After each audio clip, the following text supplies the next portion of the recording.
Hello everyone, this is the last video in this series on how to add a new user in your JustLogin system. This time I will show you how to input the clock details for the newly added staff. The time zone is set by default to Kuala Lumpur, Singapore. You can choose other time zones if necessary. OT policy, you have 4 options: none, end time, standard time, and weekly. Please choose accordingly.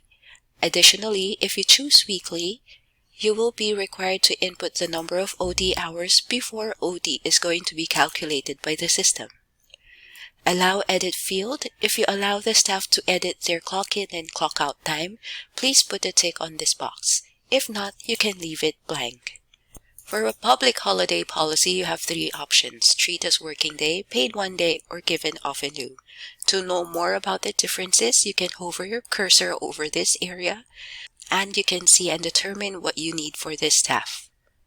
Employee type, you can choose between executive and non-executive. The PIN is only necessary if you expect the staff to clock in via kiosk device. If not, you can leave this blank. Now you have completed inputting all the details for the staff. The last thing you need to do is put a tick on Send Email Invitation. This will trigger the system to send a notification to the staff to log in and set their password.